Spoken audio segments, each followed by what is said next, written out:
CBN e a Tecnologia, com Gilberto Sudré. Oferecimento GTI Telecom. Segurança, velocidade e estabilidade para seu negócio. Gilberto tem cara de quem gosta de barrinha ao invés de ovo de chocolate. Errei? Bom dia, Fernanda. Bom dia. Eu vou votar aqui, viu? Eu estava acompanhando aqui, mas eu vou votar, mas meu ovo de Páscoa é de coxinha, viu? Ai, que delícia! Eu estava acompanhando aqui. Voto aí, gente. O ovo do Gilberto é o de coxinha. Grande ideia, né, Gilberto? Muito boa, excelente ideia, viu? Muito, muito bom mesmo. Pois é, eu volto e meio eu falo aqui que o brasileiro tem que ser estudado, não é? A curiosidade que faz o negócio. E aí, o ovo de coxinha. Exatamente, exatamente. Bom, vamos aqui para o nosso assunto do dia, os golpes com QR Code. Então, Fernando, os QR Codes, aqueles blocos quadrados, cheios de caixinhas brancas e pretas, né? Eles viraram o sucesso, né? E a gente encontra isso em vários lugares, desde lá de cardápio de restaurante, de cafeteria, até naqueles carrinhos de picolé, carrinhos que vendem água de coco na praia. Todo mundo tem lá um QR Code para você ler, para você fazer o pagamento, para você fazer a transferência do dinheiro, ou mesmo para você ter acesso lá ao cardápio lá do local. O problema é que esses QR Codes, eles podem esconder alguns códigos maliciosos em relação à questão. Na verdade, eles estão sendo vítimas do seu próprio sucesso, né, nessa situação. Então, a gente viu, inclusive, lives em YouTube e em outros locais em que aquele QR Code que era colocado lá para doação, né, a live era uma motivo lá de arrecadação de dinheiro para uma certa entidade, e o QR Code que aparecia lá naquela live era um QR Code falso, em que você, quando fazia o depósito de um certo valor naquele local, ele, na verdade, ia para uma outra conta em relação a isso. Então, na verdade, as mesmas qualidades, né, de simplicidade que o QR Code fez tanto sucesso para o QR Code, acabou tornando a eles uma ameaça legítima à segurança cibernética em relação a essa questão. Lembrando que ele foi introduzido em 1994 como uma solução para a classificação de numa linha de montagem de automóveis e acabou caindo nas graças aí das lojas e, né, do comércio para fazer outras situações em relação a essa questão. Então, o que é importante a gente observar nessa situação do QR Code, né? Basicamente, quando você faz a leitura, né, do QR Code, verificar se ele realmente tem relação com o que você está comprando ou com a situação que você está ali envolvido. Então, é bom checar, né, se aquele link ou aquela pessoa que tem a referência lá do QR Code é aquela pessoa mesmo. E aí, a gente lembra do seguinte: os leitores de QR Code, sejam os telefones mais novos, a própria câmera já consegue ler o QR Code, os mais antigos têm que ter um aplicativo para ler o QR Code. Tem uma configuração normalmente nesses aplicativos, ou de câmera, ou aplicativo de leitura de QR Code, onde você pode desabilitar o acesso automático. Então, ou seja, o aplicativo vai ler o QR Code, vai te mostrar o que ele leu, ou seja, qual foi o link, qual foi a pessoa que ele leu, e aí sim você vai aceitar ou não aquela situação. Porque se você deixar no automático, né, ou seja, que em algumas situações essa configuração está habilitada, quando você lê o QR Code, ele já vai automaticamente fazer o acesso àquele link. E pode ser que o link seja um link falso nessa situação. Então, essa é uma questão importante de observar. Primeiro, como é que está a configuração do seu leitor de QR Code lá no seu smartphone, e segundo, checar se aquele acesso é realmente um acesso feito para aquele ambiente.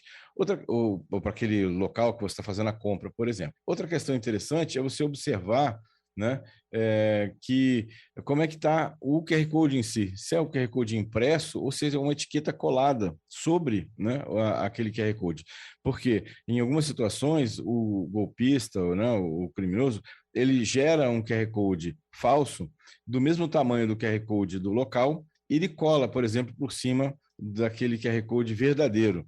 E, na verdade, quando você está inadvertidamente não prestou atenção, é uma etiqueta que está colada por cima. E aí, quando você lê, na verdade, achando que está lendo o QR Code verdadeiro, está lendo um QR Code que o golpista que colocou ali desviando você para um outro site, que pode ter um site parecido com o site daquele local, né? Só que é um site falso que vai acabar infectando o seu celular, ou então capturando informações que você quer, né? Então, essas são questões importantes, né? Nessa questão, e observar exatamente se o seu acesso que você está fazendo é realmente do link que é o verdadeiro.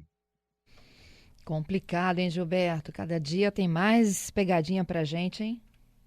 Exatamente, né? Assim, e uma coisa importante, assim, também dessa questão, Fernanda, é que como é um uso muito popular, né, para os nossos ouvintes, que é interessante esclarecer também os nossos pais, né, os nossos familiares, desse tipo de golpe, que qualquer um pode estar exposto a esse tipo de golpe, né, no nosso dia a dia, já que é uma coisa tão popular. Então a gente encontra isso, QR Code, em todos os lugares aí, né?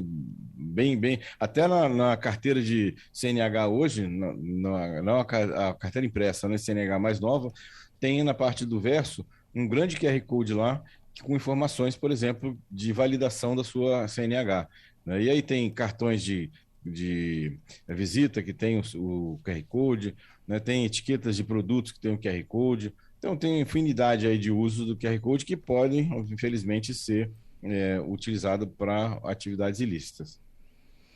Sempre se prevenindo aí dessas pegadinhas.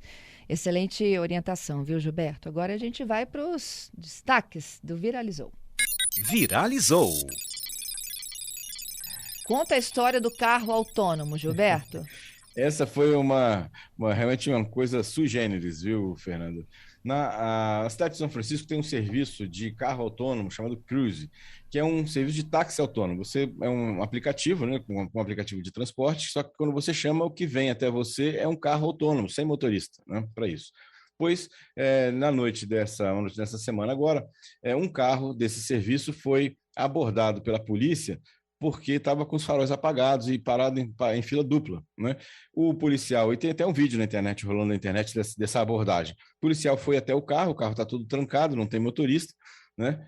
Tentando ligar os faróis, né, do carro nesse caso. Pois o carro, por livre e espontânea vontade, andou, né, e tentou fugir da polícia, né, para a quadra seguinte, né, em relação a isso.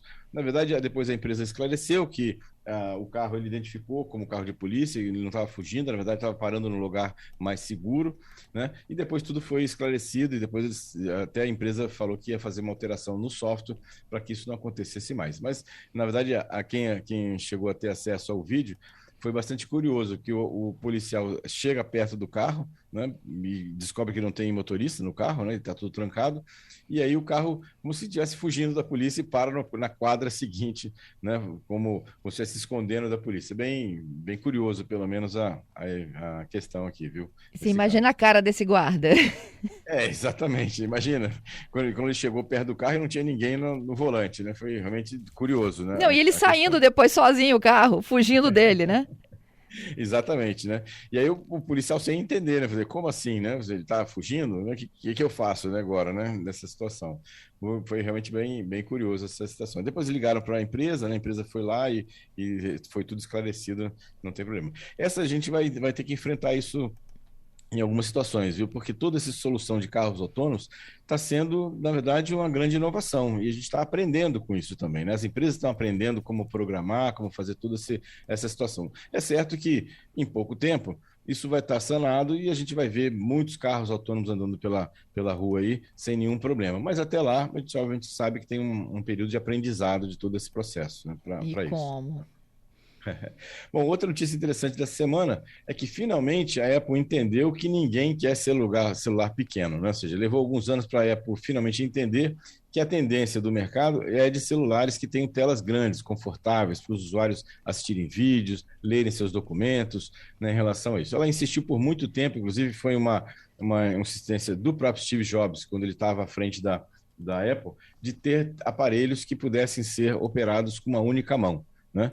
A gente sabe que telas grandes, muitas vezes você tem que usar duas mãos para operar o aparelho, e o Steve Jobs sempre insistiu nessa situação. O que acontece é que os aparelhos menores, né, da linha iPhone 12 mini e 13 mini, né, estão com vendas classificadas pela própria Apple como desastradas, né, ou desastrosas, né, e com isso provavelmente ela vai abandonar essa linha Mini agora no ano de 2022, né, para isso. É mesmo? Então esse 12 e 13 que tem versão Mini, eles vão deixar de circular?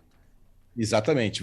Estão encalhados, na verdade, né? Tem uma grande parte que não tá vendendo, tá no estoque, e provavelmente, pelo que tudo indica, os rumores que a gente tem ouvido aí no mercado, é que a Apple vai abandonar a linha do iPhone Mini nesse ano, agora de 2022, né? Para isso.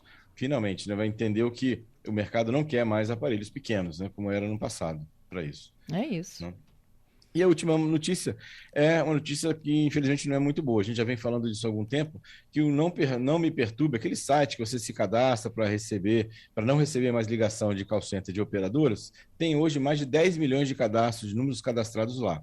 E a constatação que a gente faz, a gente já até comentou sobre isso aqui já, e agora formalmente foi constatado que não funciona. Na verdade, muitas pessoas que cadastraram seus números lá no Não Me Perturbe, né, continuam recebendo ligações das operadoras em relação a isso. Por isso até que a Anatel, a gente até falou sobre isso também, criou lá aquele prefixo 0303, que tem uma adoção, infelizmente, muito lenta ainda, que vai alertar os usuários, né, que aquilo é uma ligação de um call center. Vamos ver como é que isso vai se desenrolar daí para frente.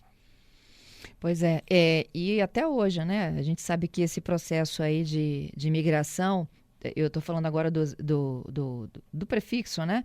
Que é obrigatório, além do Não Perturbe, várias operadoras de telemarketing mudaram a utilização dos celulares para os fixos para continuarem demandando a gente com esse serviço de oferta, né? De prestação de serviço, enfim, de um modo geral.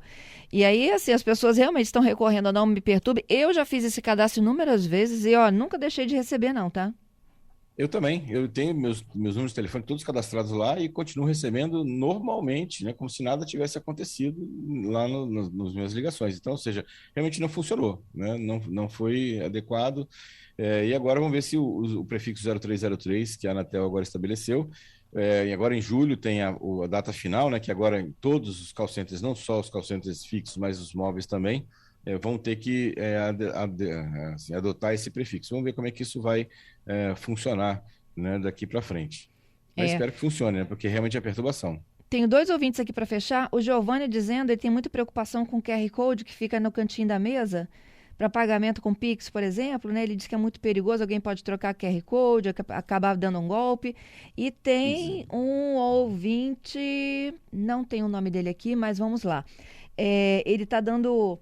ele está chamando a atenção para um golpe de um perfil falso que foi dado para a filha dele. É a Neia, a ouvinte Neia. Ela fala o seguinte, que ela vem recebendo pelo menos 3 golpes desse por mês. Eu diz o seguinte: mãe, meu telefone caiu no chão, danificou a tela, tive que deixar na assistência técnica, eu estou com esse número provisório, você está ocupado? E aí começa a conversa. Uhum. Então, falando sobre o Giovanni, exatamente, Giovanni, esses QR Codes que ficam na mesa ou naquele suporte em cima da mesa que tem lá o cardápio ou o pagamento, é uma fonte de atenção, né? Se realmente aquilo é o QR Code correto ou não. Então, você tem razão em relação a isso. Sobre esse golpe que a Néia comentou, é um golpe muito comum, viu, Néia? Hoje, de manhã, inclusive, uma outra pessoa me abordou, né?